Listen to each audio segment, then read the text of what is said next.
Indira is India, Indira ही भारत है. एके ठिकाणी अटल बिहारी वाजपेयी असं म्हणाले की अगर इंदिरा ही इंडिया है तो क्या अटल बिहारी पाकिस्तान है और इसमें कुछ है? जबरदस्त बोलते अटल बिहारी वाजपेयी, काहीच नाही त्याच्यात. तेव्हा महत्वपूर्ण मुद्दा कन्क्लुडिंग मध्ये मी आता मुद्दा सांगून संपवून टाकतो. मूलभूत मुद्दा काय आहे? Representative system.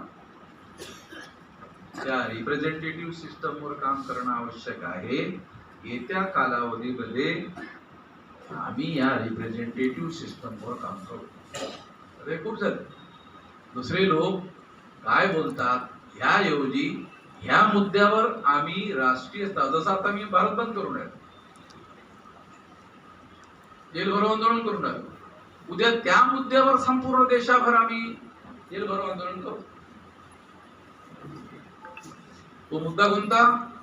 अनुसूचित जाती आणि जनजातीच्या लोकांचे रिप्रेझेंटेटिव्ह, रिअल रिप्रेझेंटेटिव्ह निवडून गेले पाहिजेत. नॉमिनेटेड काँग्रेसचा माणूस, काँग्रेसच्या माणसांनी ज्या माणसाला तिकीट दिलं, बीजेपीच्या माणसाला ज्या माणसाने तिकीट दिलं तो निवडून येतोय म्हणजे काय? अरे तो आमचं बोलतच नाही पार्लमेंटमध्ये. आमचं काय दुखणं आहे तो बोलतच नाही. म्हणून आमचं दुखणं मांडण्यासाठी आमचे प्रतिनिधी संसदेमध्ये निवडून गेले पाहिजे.